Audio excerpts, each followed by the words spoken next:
विस्तार से।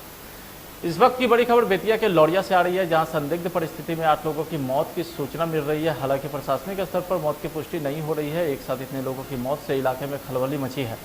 घटना लौरिया थाना क्षेत्र के देवड़ा गांव की है। गंभीर रूप से 2 लोग बीमार थे, जिनमें से एक की मौत हो गई है। एक का इलाज निजी क्लिनिक में चल रहा है। जहरीली शराब से मौत मामले को लेकर के बीजेपी प्रवक्ता अखिलेश सिंह और हम प्रवक्ता दानिश रिजवान ने बताया कि हमारी सरकार किसी को बचाने का काम नहीं करती है। अगर शराब से मौत हुई होगी तो जो भी दोषी होंगे उसे सजा जरूर मिलेगी। शराबबंदी के मामले में बिहार की सरकार बिल्कुल सख्त है और इसमें अगर जो भी दोषी होंगे किसी को नहीं बख्शा जाएगा। सबों को जेल के सलाखों के पीछे जाना होगा। अपराध एक मनोवृत्ति है और उस मनोवृत्ति के खिलाफ ही कानून बनते हैं। कानून तोड़ने का कुछ लोग दुस्साहस करते हैं, लेकिन उन्हें संरक्षित नहीं किया जाता है। सरकार के स्तर पर उन पर कार्रवाई की जाती है और उन्हें कड़ी से कड़ी सजा दी जाती है। और इसलिए जो लोग भी इसमें लिप्त हैं, न कभी बचे हैं न बचेंगे। भारतीय जनता पार्टी उन लोगों के साथ खड़ी है, उनके प्रति घोर संवेदना, उनके भारतीय जनता पार्टी की गहरी संवेदना है। जो लोग अपनी जान गंवा बैठे, उन परिवारों के प्रति गहरी संवेदना है भारतीय जनता पार्टी की और उनके साथ हमारी पार्टी खड़ी है। लेकिन जिन लोगों ने भी ये अपराध किया है वो बख्शे नहीं जाएंगे। सरकार ऐसे लोगों पर कार्रवाई करती रही है, भविष्य में भी करती रहेगी, वो बच नहीं पाएंगे। देखिए, एक चीज बहुत स्पष्ट है, हमारी सरकार ना किसी को बचाती है ना किसी को फंसाती है। अगर जहरीली शराब का मामला सामने आ रहा है तो आप बेफिक्र रहिए, हम निश्चिंत होकर के कार्रवाई करेंगे। हम पूरे मामले की पहले जांच तो करा ले। आनंद फानंद में विपक्ष का काम है ये क्या आरोप लगा देना, पहले पूरा जांच सामने आ जाने दीजिए। और ये बातें राष्ट्रीय जनता दल के नेता कह रहे हैं, जिनके काल में क्या क्या नहीं हुआ, कितने दर्जन नरसंहार हुए, कितने जहरीली शराब कांड हुआ, ये पूरी दुनिया जानती है। तभी तो कोर्ट ने टिप्पणी करी थी कि बिहार में लालू प्रसाद और लाल राबड़ी जी का जो शासनकाल था वो जंगल राज है। और आज बिहार सम्मान के साथ जी रहा है और उसके ऊपर यह टिप्पणी करना, मुझे लगता है कि अपोजिशन के लोगों को माफी मांगनी चाहिए। तो वही जहरीली शराब से मरने वालों को लेकर के राजद के मुख्य प्रवक्ता बंटू सिंह ने भी सत्ता पक्ष पर जमकर हमला बोलते दिखे। पिछले दिनों कहाँ, पिछले आज है ना हुआ है, और 8 को थोड़े मौत हुआ है। मौत तो हुआ है, बहुत ज़्यादा का प्रशासन वहाँ पर पचाने का काम कर रहा है।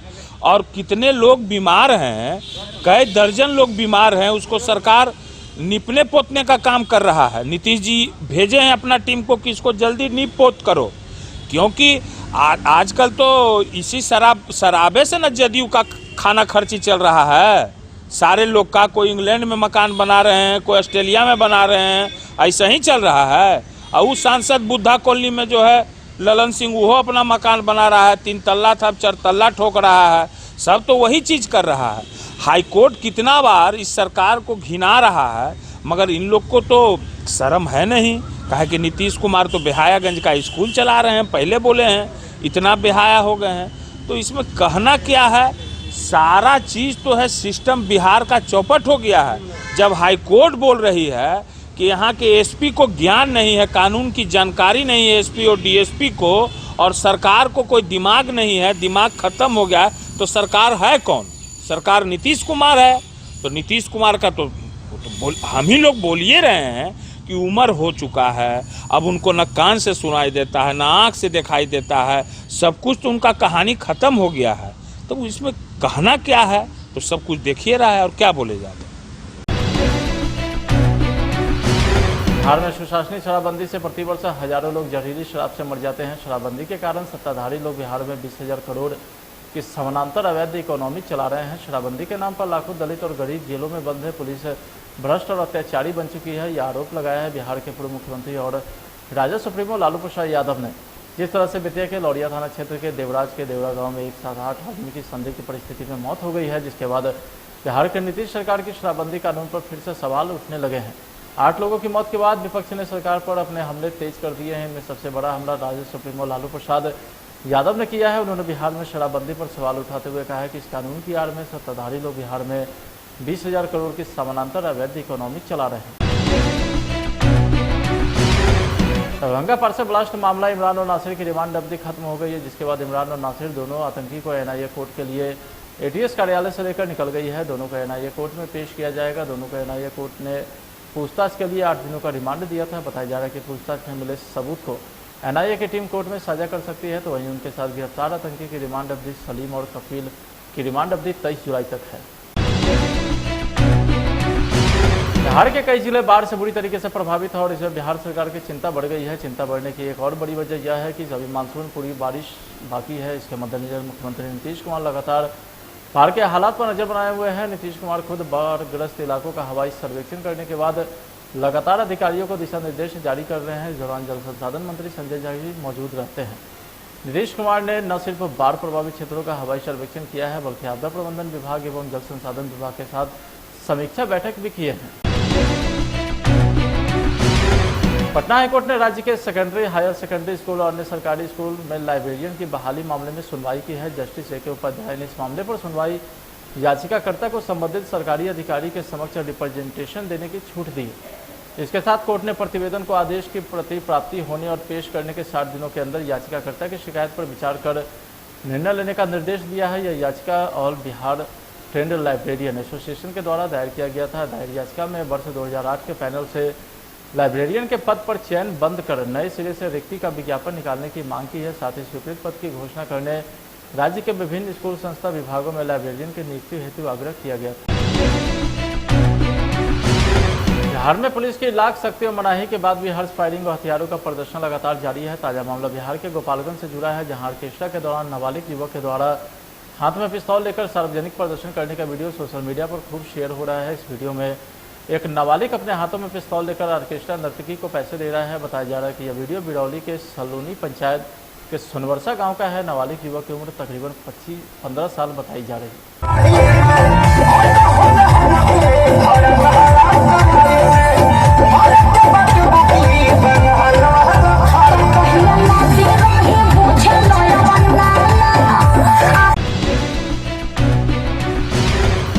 राजधानी पटना से इस वक्त की बड़ी खबर सामने आ रही है, जहां दरोगा देवेंद्र यादव ने पंकज से झूलकर आत्महत्या कर दी है। शव की स्थिति को देखकर बताया जा रहा है कि 2 दिनों से देवेंद्र यादव का कमरे में शव बंद पड़ा था। शव से दुर्गंध आने के बाद इलाके के स्थानीय लोगों ने पुलिस को सूचना दी। सूचना मिलते ही बुद्धा कॉलोनी थाने के धोबी टोला स्थित मकान में पुलिस पहुंची, जहां बंद कमरे में शव को देखकर पुलिस में हैरान रह गई।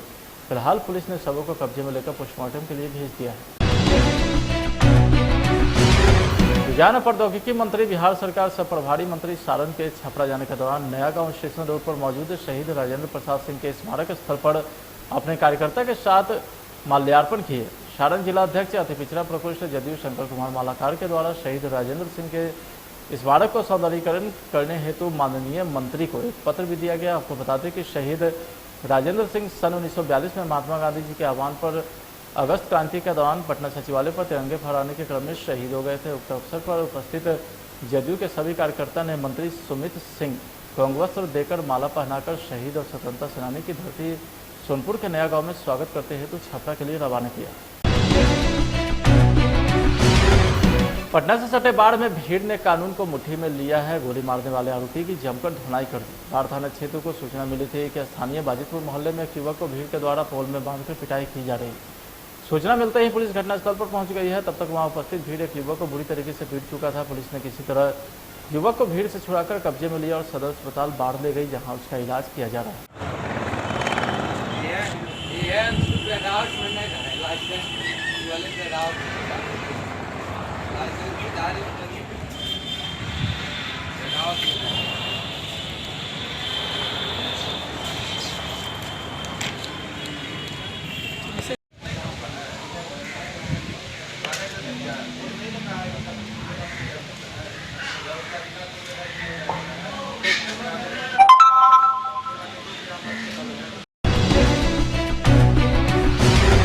एक तरफ सरकार बढ़ रहे जमीनी विवाद को लेकर लगातार चल रही आपसी रंजिश और जमीन को लेकर हो रहे खून खराबा हत्या मामले को लेकर के सभी थाना में प्रत्येक सप्ताह शनिवार को जनता दरबार लगाती है, जहां थानों में सीओ, सीआई, थानाध्यक्ष, कर्मचारी सभी बैठकर लगातार जनता की जमीनी विवाद को खत्म करने के लिए हर संभव प्रयास कर रहे हैं। तो वहीं दूसरी ओर असामाजिक तत्व के कुछ व्यक्ति के द्वारा दूसरे की जमीन को अपना जमीन बताकर किसी अन्य व्यक्ति को रजिस्ट्री कर बेच देता है।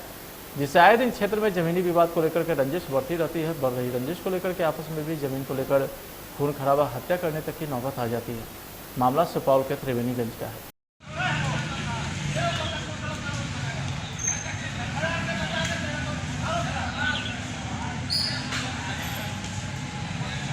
नाम हुआ? वीरेंद्र ठाकुर, कहाँ घर है? हरिहर पट्टी, वार्ड नंबर 7। क्या मामला है, क्या दिक्कत है? मामला है हमारे परदादा के नाम से ज़मीन था, हाँ। वो पड़ोसिया उसको लिख रहा है जोगिंदर ठाकुर, क्योंकि उसको हिस्सा मिल चुका है उसके बदले में। तो हम आवेदन लगाए और उसके आवेदन कहाँ लगा है? साहब के पास लगाए, जहाँ इजहार रजिस्ट्रार ऑफिस के। हाँ, रजिस्ट्रार कहाँ ऑफिस। पर है? त्रिवेणीगंज कहाँ पर? त्रिवेणीगंज में है। अच्छा, क्या लगाए आवेदन आप? आवेदन लगाए, उसमें वो जो बंटवारा किया था वो भी कागज़ लगाए थे, हाँ। मकान का फोटो कापी लगाए, वंश वृक्ष लगाए और वकील से लिखा के भी लगाए। हाँ, क्या आवेदन लगाए? आवेदन लगाए जिस खसरा में घर है वो लगाए 529 में है 2 कट्ठा 6 धूर और 530 में है 14 धूर। तो 3 कट्ठा ज़मीन मेरा है। तो उसने जोगिंदर ठाकुर उसने लिख दिया दूसरे को।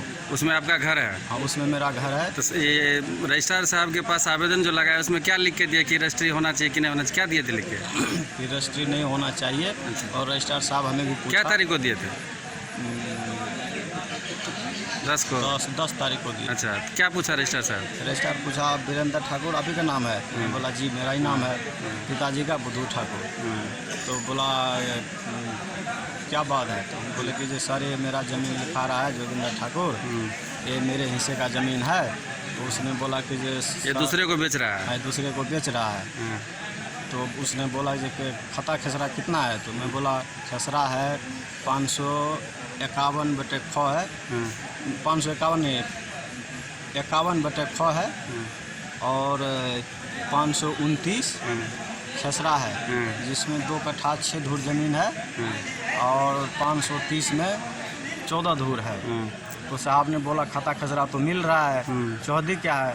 तो मैंने बताया जो दक्षिण में भी सड़क है, पूर्व में भी सड़क। तो बोला ठीक है रजिस्ट्री नहीं होगा, अब जांच होगा उसके बाद रजिस्ट्री करेंगे। फिर उसके बाद क्या हुआ?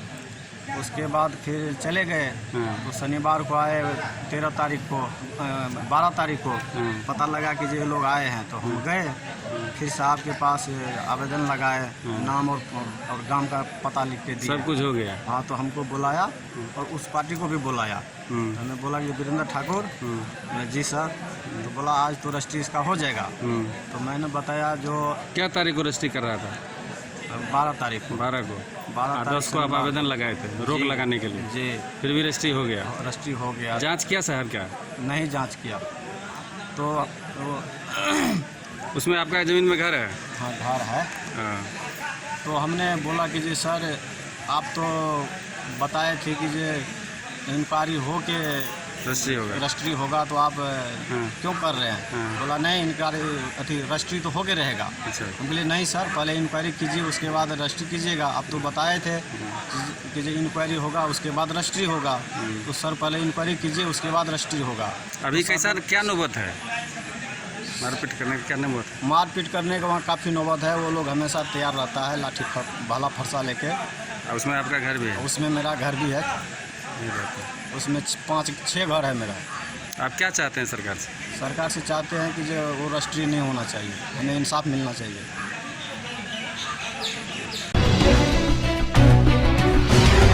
Private school and children welfare association के राष्ट्रीय अध्यक्ष शमायल अहमद ने पटना के एक निजी होटल में प्रेस वार्ता करते हुए घोषणा की कि उनके प्रयास से कोरोना से प्रभावित परिवार के 50 बच्चों को 4 साल के इंजीनियरिंग की पढ़ाई मुफ्त में कराने का निर्णय लिया है, जो स्वागत योग्य प्रशंसनीय है। क्योंकि पिछले 16 महीने से कोरोना की वजह से लाखों लोगों की नौकरियां एवं रोजगार खत्म हो गई थी और खास करके वैसे बच्चे जिनके अभिभावकों की मृत्यु हो गई थी, उनका भविष्य अंधकार में दिखाई देने लगा था। लेकिन कॉलेज की प्रबंधन समिति के दरियादिली सहयोग से इन बच्चों का मनोबल बढ़ेगा और वो अपना लक्ष्य प्राप्त करने में कामयाब होंगे। संवाददाता सम्मेलन में मुख्य रूप से एसोसिएशन के राष्ट्रीय सचिव महासचिव डॉक्टर बी प्रियम भी उपस्थित रहे।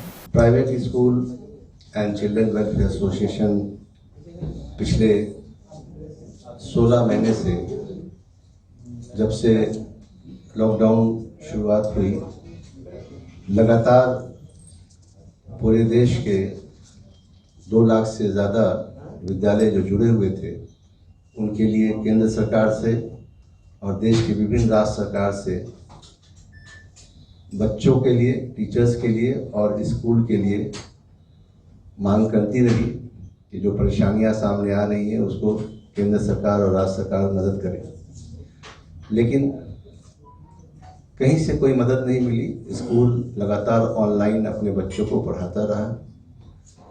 पेरेंट्स के पास भी पैसे नहीं थे, वो भी फीस नहीं दे पाए, और जो सक्षम थे वो दूसरों को दे करके नहीं दे पाए, जिसकी वजह से देश के हजारों स्कूल बंद हो गए। कई हजार हमारे देश के टीचिंग नॉन टीचिंग स्टाफ पैसे के अभाव में इलाज नहीं करा पाए और उनका देहांत हो गया कोरोना से। हमारे लाखों टीचर पूरे देश के बेरोजगार हो गए क्योंकि स्कूल बंद हो गए।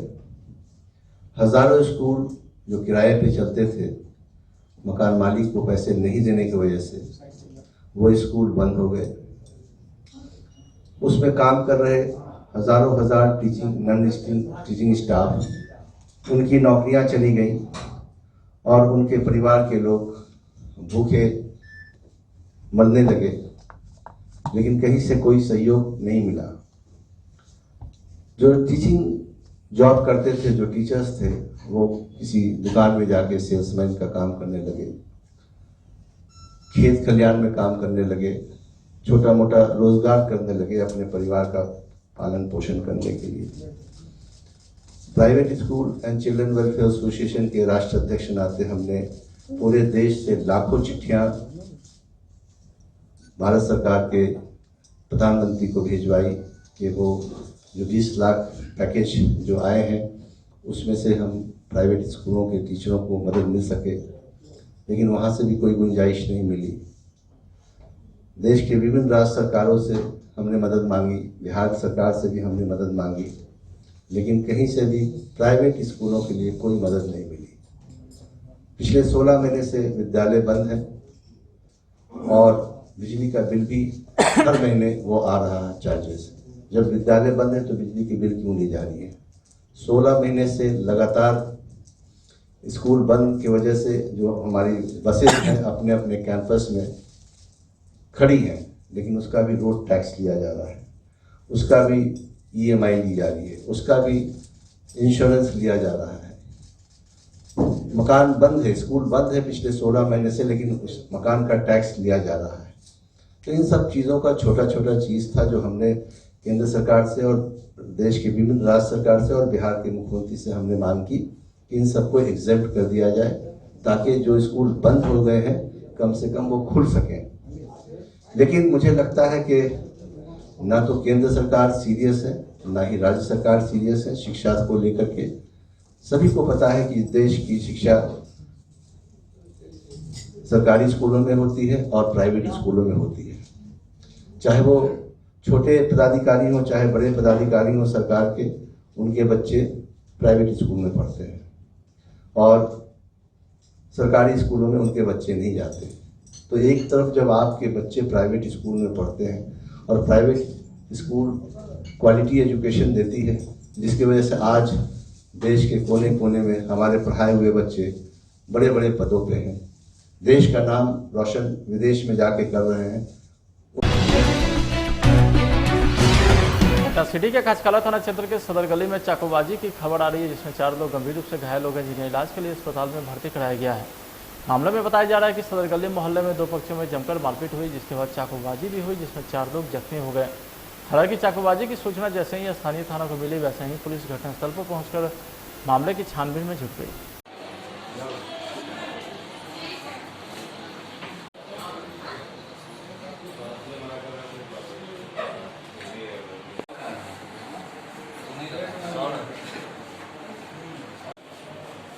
सदर गली में 2 पक्षों के बीच वो आपसी पुरानी रंजिश को लेकर आपस में लड़ाई झगड़ा हुआ है, जिसमें 3-4 आदमी जख्मी हैं, जिसका इलाज दुर्गा हॉस्पिटल में चल रहा है। किस तरह का हंगामा है, किस तरह का लड़ाई है? पुरानी रंजिश को लेकर कुछ आपसी विवाद है, विवाद को लेकर आज कुछ सदर गली में कहासुनी हुआ। उसी कहासुनी में गोली चलने की भी बातें आ रही है। नहीं, अभी पुष्टि नहीं हो रही है। क्या कितने लोग घायल हैं? 4-5 आदमी घायल है। कैसी स्थिति है उन लोग की? ठीक है, कोई दिक्कत नहीं, सारे खतरे से बाहर है। वो घायल किस चीज़ से हुआ है सर? गोली से हुआ या चाकू? तो वो तो डॉक्टर बताएंगे इंजरी रिपोर्ट क्या है। आपको क्या सूचना मिली? क्या जी? आपको क्या सूचना मिली? सूचना मिली कि चाकू मारकर जख्मी किया गया है। क्या कार्रवाई पुलिस के द्वारा हो रही है? छापेमारी हो रही है।